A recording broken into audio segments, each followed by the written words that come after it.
नमस्कार दोस्तों, 16 नवंबर 2020 के daily current affairs burning news discussion में आपका स्वागत है। आज की सारी इंपॉर्टेंट करंट अफेयर्स जो कि आपके एग्जाम्स के पर्सपेक्टिव से इंपॉर्टेंट है, आपकी नॉलेज के पर्सपेक्टिव से, वो मैं आपको बताऊंगा। जितने भी इंपॉर्टेंट फैक्टर्स हैं आरसीईपी से रिलेटेड ये जो पहली न्यूज़ है इसके बारे में मैं एक और एक्स्ट्रा वीडियो बनाऊंगा। यहाँ पे मैं आपको एक बेसिक पॉइंट बता देता हूँ। तो आगे बढ़ने से पहले वीडियो पे लाइक का बटन शेयर कर दीजिए अगर अब तक आपने नहीं किया। वर्ड ऑफ द माउथ से थोड़ा बहुत अपने दोस्तों को बताइए। भाई वीडियोस देखने के लिए ज्वाइन बटन दबा सकते हैं एक्स्ट्रा वीडियोस देखने के लिए। इस लेक्चर की पीडीएफ के लिए टेलीग्राम ग्रुप ज्वाइन करिए और इंस्टाग्राम पर फॉलो करके आप अपने डाउट्स भी पूछ सकते हैं।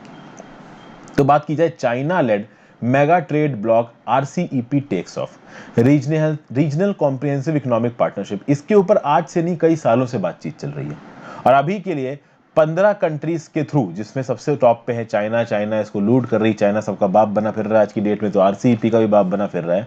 तो भाई चाइना की लीडरशिप के अंदर रीजनल कॉम्प्रिहेंसिव इकोनॉमिक पार्टनरशिप शुरू हो गई है और इसके बाद एक और स्टेटमेंट आया कि इंडिया अगर चाहे तो अपना इंटेंशन दिखा के मेंबरशिप के लिए अप्लाई करके आरसीईपी का मेंबर बन सकता है।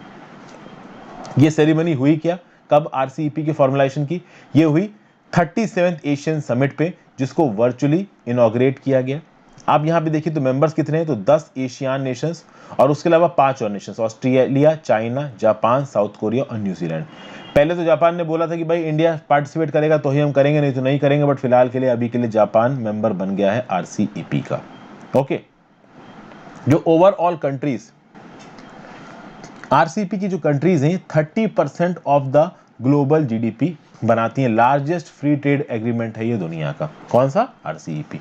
यहाँ पे इसके कुछ इंपॉर्टेंट पॉइंट्स लिख रखे हैं। मेंबरशिप की बात करिए तो एशियन कंट्रीज आती हैं, इसमें कौन कौन है? Indonesia, Malaysia, Philippines, Singapore, Thailand, Brunei Darussalam, Vietnam, Laos, Myanmar और कंबोडिया। साथ में चाइना, जापान, साउथ कोरिया और Australia 30% of the global GDP का पार्ट बनाते हैं। 4 नवंबर 2019 में इंडिया इससे वॉकआउट कर गया था। यहाँ पे जो 3 लार्जेस्ट इकोनॉमीज है वो कौन सी हैं? China, Japan, south Korea. पहला कोई ऐसा एग्रीमेंट आएगा जहां पे एक एग्रीमेंट के चलते चाइना, जापान और साउथ कोरिया जितनी बड़ी इकोनॉमीज एक दूसरे के साथ इंटीग्रेट होंगी। ये जो आरसीईपी है इसमें प्रोविजंस हैं गुड्स से भी रिलेटेड, सर्विसेज से भी related, intellectual property, e commerce, telecommunication, small and medium enterprises, इन सबसे रिलेटेड इश्यूज इस ग्रुप में हैं। जनरल स्टडीज पेपर 2 में ये चीज आपको काम आएगी। इसके ऊपर मैं एक और वीडियो बनाऊंगा रीजनल कॉम्प्रिहेंसिव इकोनॉमिक पार्टनरशिप के ऊपर, तो आप टेंशन मत लीजिए, और भी वीडियोस आगे आएंगी। फिर बात करते हैं Nitish Kumar to take oath as Bihar CM on 16 November. 16 नवंबर को बिहार के सीएम बन जाएंगे नीतीश कुमार साहब।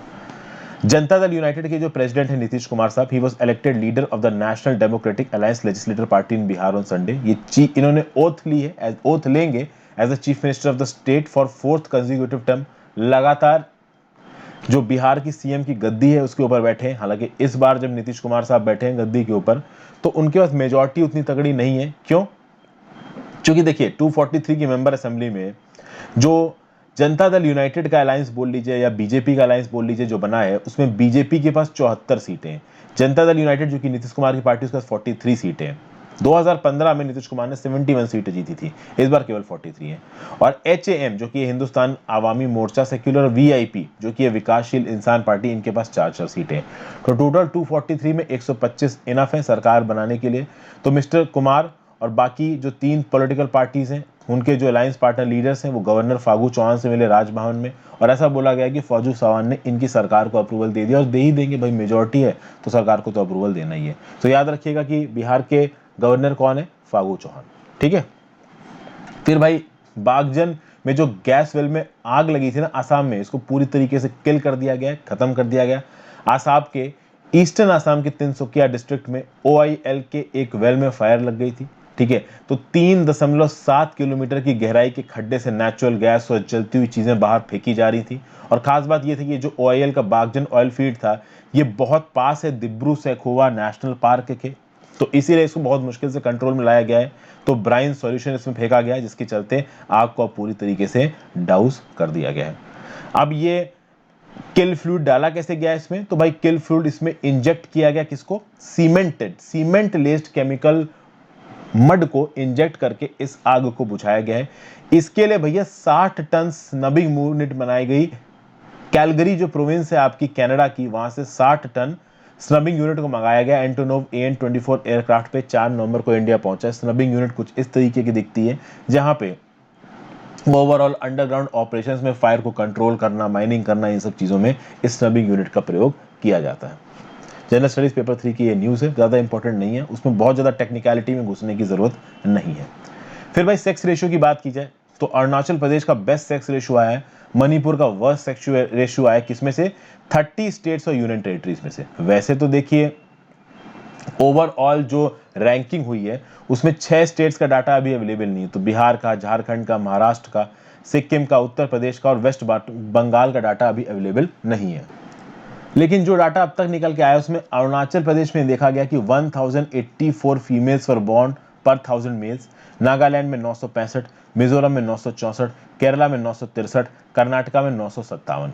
सबसे गंदा फिगर है मणिपुर में 757, 757, लक्षद्वीप में 839, दमन एंड दीव में 877, पंजाब में 896, गुजरात में 896, दिल्ली में 929, हरियाणा में 914, जम्मू एंड कश्मीर में 952। So best sex ratio in Arunachal Pradesh, worst sex ratio जिस हिसाब का डाटा अब तक अवेलेबल है कहां पे? मणिपुर में। उसके बाद बात की जाए तो जो रजिस्टर्ड बर्थ है, नंबर ऑफ रजिस्टर्ड बर्थ, ये बढ़ गई है, कितनी हो गई? 2018 में 2.33 करोड़, प्रीवियस ईयर में 2017 में कितनी थी? 2.21 करोड़। जो level of registration of birth यानी जितने बच्चों के बर्थ हो रहे हैं उनका रजिस्ट्रेशन रेट 2009 में 81.3% था, 2018 में 89.3% आ गया है। एक बच्चे के जन्म होने के कितने दिन के अंदर उसके जन्म को रजिस्टर करना पड़ता है, या एक इंसान की मृत्यु के कितने दिनों के अंदर उसकी मृत्यु को रजिस्टर करना पड़ता है? तो 21 दिन के अंदर रजिस्टर करना पड़ता है। तो भैया पहले 21 दिनों में जो डेथ सर्टिफिकेट मिलेगा या बर्थ सर्टिफिकेट मिलेगा उसको registrar general of India free of cost issue करेगा। अगर 21 दिन का टाइम पीरियड निकल जाता है तो 21 से 30 दिन के पीरियड में एक छोटी सी फी दे के आप बर्थ सर्टिफिकेट या डेथ सर्टिफिकेट ले सकते हो। और अगर 30 दिन बीत गए और 1 साल तक, 30 दिन से लेके 1 साल के टाइम पीरियड में अगर आप बर्थ या डेथ को रजिस्टर करना चाहते हो तो उस केस में आपको रिटन परमिशन लेनी पड़ेगी प्रिस्क्राइब्ड अथॉरिटी से on production of an affidavit made before a notary public. Notary public क्यों? दोस्तों देखिए, जब भी आप किसी नोटराइज्ड किसी वकील के पास जाते हो, नोटरी में होता क्या है कि आपको एक स्टैंप पेपर देते हैं। उस स्टैंप पेपर का 100 रुपए का हो सकता है, 50 रुपए का हो सकता है, 10 रुपए का हो सकता है, 500, 1000, कितने भी रुपए का हो सकता है। कुल मिला के वो एक लीगल पेपर होता है। उस लीगल पेपर के ऊपर आप एक सबमिशन करते हो, कुछ लिखते हो और उस लिखे हुए के अगेंस्ट कुछ फीस देते हो आप गवर्नमेंट को, तो वो एक गवर्नमेंट डॉक्यूमेंट बन जाता है।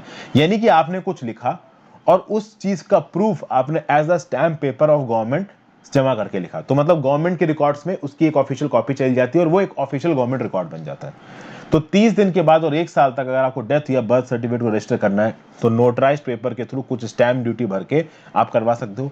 लेकिन अगर 1 साल बीत गए, 1 साल के बाद अगर आपको रजिस्टर करना है तो मजिस्ट्रेट ऑफ फर्स्ट क्लास से परमिशन लेने के बाद ही आप रजिस्टर कर सकते हो। जनरल स्टडीज पेपर में ये चीज आपको काम आएगी।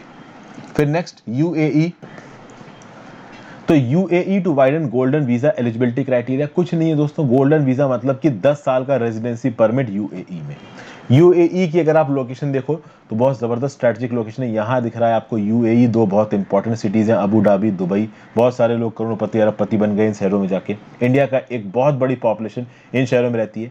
यूएई के आसपास की कंट्रीज देखिए तो इसके नॉर्थ में पर्शियन गल्फ, साउथ में आपको गल्फ ऑफ ओमान दिख रहा है, एक और कंट्री है ओमान, और सऊदी अरेबिया के साथ इसकी बाउंड्रीज लगती हैं। यूएई एक ऐसे जंक्शन पे लोकेटेड है जहां Persian gulf gulf of Oman से मिलती है। पर्शियन गल्फ और गल्फ ऑफ ओमान को जोड़ने वाली जो स्ट्रेट है इसका नाम क्या है, नीचे कमेंट बॉक्स में बताइए। और रेड सी और गल्फ ऑफ ओडन को जोड़ने वाली इस स्ट्रेट का नाम क्या है, ये भी नीचे कमेंट बॉक्स में बताइए, इससे थोड़ा आपका रिवीजन हो जाएगा। ये जो आपका मिडिल ईस्ट का नक्शा है, यहाँ पे सऊदी अरेबिया, नीचे की तरफ यमन, इधर ओमान, इधर अबू धाबी। ऊपर चले जाइए तो ये डोहा कतर, उससे ऊपर आपको बहरीन मिल जाएगा। ये दिख रहा है आपको इराक, इधर ईरान, इराक के और थोड़ा नॉर्थ ईस्ट में चले जाए, नॉर्थ वेस्ट में चले जाएंगे तो सीरिया दिख जाएगा। यहाँ जॉर्डन, जॉर्डन के बगल में एक छोटी सी कंट्री पर असरदार कंट्री इजराइल। साउथ में ये सिनाई पेनिनसुला जो कि इजिप्ट का हिस्सा है, जिसको पहले इजराइल ने कब्जा रख किया था। और ऊपर की तरफ लेबनान, लेबनान के बेरूत पोर्ट पे एक बहुत बड़ा ब्लास्ट हुआ है रिसेंटली। और सीरिया तो न्यूज़ में रहता ही है, ठीक है ना। तो इन सब जगहों की लोकेशन कुछ हद तक दिमाग में रहे तो बिल्कुल रही है। तो यूनाइटेड एमिरेट्स ने बोला है कि हम एक गोल्डन वीजा सिस्टम एक्सटेंड करेंगे इंडियंस को, जिसमें मतलब बहुत दुनिया भर के लोगों को, और जिसमें इंडियंस भी एलिजिबल हैं। 10 साल का रेजिडेंसी परमिट मिलेगा वेस्ट एशियन नेशंस में रहने के लिए। तो स्पेशलाइज्ड डिग्री होल्डर्स, कुछ सर्टेन प्रोफेशनल्स जिनके पास डॉक्टरेट्स की डिग्री है, ठीक है, तो डॉक्टरेट्स की डिग्री वाले लोग, या फिर जिन्होंने कुछ मिनिमम अमाउंट ऑफ पैसा इन्वेस्ट कर रखा है यूएई की इकोनॉमी में, या फिर जिनके पास आर्टिफिशियल इंटेलिजेंस में, बिग डाटा में कोई बहुत तगड़ी डिग्री है, या फिर वो हाई स्कूल के स्टूडेंट्स जो कि यूएई में रह के कंट्री के टॉप रैंकर्स में आते हैं, या फिर कुछ यूनिवर्सिटीज़ ने उनका जीपीए 3.8 से ज़्यादा है, उनको ये 10 साल का जो रेजिडेंसी परमिट है यूएई का वो मिलेगा। उसके आगे बात करते हैं एक और news, ministry seeks feedback on draft social security rules. यहाँ क्या बोला जा रहा है, अब ये जो कुछ सोशल सिक्योरिटी रूल्स निकाले हैं ministry of union labour and employment ने, ये निकाले हैं कोड ऑन सोशल सिक्योरिटी 2020 के अंदर। अभी इन रूल्स में बहुत ज़्यादा घुसने की आपको ज़रूरत है नहीं, कल की डेट में एडिटोरियल आएगा, वहाँ पे भी कुछ ना कुछ पॉइंट्स आ ही जाएंगे। तो ये जो ड्राफ्ट सोशल सिक्योरिटी रूल्स हैं ये आए हैं कोड ऑन सोशल सिक्योरिटी 2020 के अंदर। अब आप बोलोगे sir code on social security 2020 तो सितंबर में पार्लियामेंट से पास हो चुका है, तो क्या वहाँ पे नियम कानून नहीं थे? देखिए कोड ऑन सोशल सिक्योरिटी दोस्तों किससे रिलेट करता है, एम्प्लॉय प्रोविडेंट फंड से। एक मिनट में जरा मार्कर ऑन कर लूँ। ये डील करता है एम्प्लॉय प्रोविडेंट फंड से, एम्प्लॉय स्टेट इंश्योरेंस कॉर्पोरेशन से, ग्रेचुइटी से, मैटरनिटी बेनिफिट से, सोशल सिक्योरिटी से, सेस से, और अलग अलग प्रकार के वर्कर्स के लिए होता है। तो building and other construction workers BOCW भी इसमें आ जाते हैं। ओके, तो अभी इन अलग अलग प्रकार के वर्कर्स के लिए, अनऑर्गेनाइज सेक्टर के वर्कर्स के लिए, गिग वर्कर्स के लिए, प्लेटफॉर्म वर्कर्स के लिए जो डिटेल्ड नियम कानून है वो तो एग्जीक्यूटिव भी निकालेगा, और उस डिटेल्ड नियम कानून के लिए कुछ ड्राफ्ट रूल लाए गए। ऐसा नहीं है कि सरकार ने ड्राफ्ट रूल हैफेजर्ड वे में अनाउंस कर दिए हैं। 13 नवंबर को ड्राफ्ट रूल्स नोटिफाई किए गए। 45 दिन तक जो आम लोग हैं वो इसके ऊपर सजेशन दे सकते हैं। इन ड्राफ्ट रूल्स में क्या बोला गया है, आधार बेस्ड रजिस्ट्रेशन किसका, building and other construction workers, gig workers, इन सबका। सेल्फ रजिस्ट्रेशन कर सकते हैं unorganised workers, gig workers, platform workers एक ऐसे पोर्टल पे जो कि सेंट्रल गवर्नमेंट द्वारा लॉन्च किया जाएगा, और उस पोर्टल पे जब इन गिग वर्कर्स की, प्लेटफॉर्म वर्कर्स की इंफॉर्मेशन पहुंच जाएगी तो उस हिसाब से इनको सुविधाएं भी प्रोवाइड की जाएंगी। जैसे कि for example building and other construction workers, अब आपको पता है यूपी, बिहार, राजस्थान, इन सब के जो गरीब लोग हैं वो मुंबई, दिल्ली जैसे शहरों में जाके as a construction worker, labour worker काम करते हैं। तो अब इन लेबर वर्कर्स के पास एक सुविधा है कि ये BOCW यानी कि building and other construction worker central government द्वारा चालू किए गए एक पोर्टल पे आधार के थ्रू रजिस्टर कर सकते हैं, और उसके बेसिस पे सेंट्रल गवर्नमेंट, या फिर ऐसा नहीं है कि सेंट्रल गवर्नमेंट ही पोर्टल चालू करेगा, स्टेट गवर्नमेंट भी अगर अपनी तरफ से कोई पोर्टल चालू करता है तो वो उस पर भी रजिस्टर कर सकते हैं, या फिर उस स्टेट का BOCW वेलफेयर बोर्ड के पोर्टल पे भी लागू कर सकते हैं। इन पोर्टल्स पे जाके ये जो B और CW है ये अपने आप को रजिस्टर कर सकते हैं। इससे इनको फायदा क्या होगा, फायदा ये होगा कि मान लीजिए ये जो माइग्रेंट वर्कर्स हैं वो एक स्टेट से दूसरे स्टेट में आते हैं, तो मान लीजिए यूपी का कोई माइग्रेंट वर्कर मुंबई में आके काम करता है, तो भाई मुंबई का जो building workers welfare board of India है उसकी ये रिस्पॉन्सिबिलिटी बनती है कि भाई वो पर्सन जो कि बिहार से आके या यूपी से आके तुम्हारे स्टेट्स में काम कर रहा है, उसको जो भी सुविधाएं देने की बात की गई इन सोशल सिक्योरिटी रूल्स के अंदर, कोड ऑन सोशल सिक्योरिटी 2020 के अंदर, और ये जो ड्राफ्ट रूल्स नोटिफाई किए हैं इनके अंदर, ये सुविधाएं इन माइग्रेंट वर्कर्स के पास पहुंचे, इस चीज की रिस्पॉन्सिबिलिटी बनती है किसकी, building workers welfare of that state. तो मुंबई में आया तो मुंबई माने महाराष्ट्र के बिल्डिंग वर्कर्स वेलफेयर बोर्ड की रिस्पॉन्सिबिलिटी बनती है। फिर कोई भी एक एस्टैब्लिशमेंट जो कि इन वर्कर्स को रिक्रूट करता है उसका सिंगल इलेक्ट्रॉनिक रजिस्ट्रेशन होगा, और अगर एक बार बिजनेस को कैंसिलेशन करना है तो एक ही जगह कैंसिलेशन होगा, मतलब एक सिंगल इलेक्ट्रॉनिक रजिस्ट्रेशन होगा। उससे होगा क्या कि जब ये BOCW building and construction workers किसी प्लेटफॉर्म पे अपने आप को रजिस्टर करेंगे तो बताना पड़ेगा ना कि भाई वो किस ऑर्गेनाइजेशन के लिए काम कर रहे हैं, तो वो ऑर्गेनाइजेशन भी उस पोर्टल पर रजिस्टर होनी चाहिए, तो उस ऑर्गेनाइजेशन का भी पोर्टल पर रजिस्टर होना चाहिए। पैसा किस हिसाब से इन ऑर्गेनाइजेशंस को देना है इन वर्कर्स के लिए वो डिसाइड किया जाएगा। जो भी सेंट्रल पब्लिक वर्क डिपार्टमेंट ने नियम कानून निकाले हैं, या जो स्टेट पब्लिक वर्क्स डिपार्टमेंट ने नियम कानून निकाले हैं, या फिर RERA, real estate regulatory authority construction में रेरा का भी आप कह सकते हैं जुरिडिक्शन आता है, तो इन अथॉरिटीज ने जो भी नियम कानून निकाल रखे हैं उस नियम कानून के हिसाब से सेस, टैक्सेस वगैरह लगाए जाएंगे, और वो इन एस्टैब्लिशमेंट से वसूले जाएंगे, और उनसे आने वाले पैसे को इन लोगों के अंदर, बिल्डिंग एंड कंस्ट्रक्शन वर्कर्स और दूसरे गिग वर्कर्स के अंदर डिस्ट्रीब्यूट किया जाएगा। ठीक है दोस्तों, तो ये बहुत ही बेसिक अमाउंट में मैंने आपको नए सोशल सिक्योरिटी रूल्स बताए हैं। बहुत ज़्यादा डिटेल में मैं इसलिए नहीं बता रहा हूँ क्योंकि पहले भी दोस्तों ड्राफ्ट रूल्स आते हैं, वो ड्राफ्ट रूल चले जाते हैं, फिर नए रूल आ जाते हैं, सब कुछ चेंज हो जाता है, तो इतने हैफेजर्ड वे में इतनी सारी चीज़ें पढ़ना अकलमंदी नहीं है। काम भर की चीज़ें आज ही बता दी हैं और कुछ कल की न्यूज़पेपर एडिटोरियल में कवर हो ही जाएंगी। So thank you for watching friends, I hope आपको कुछ ना कुछ सीखने को मिला होगा। Good bye.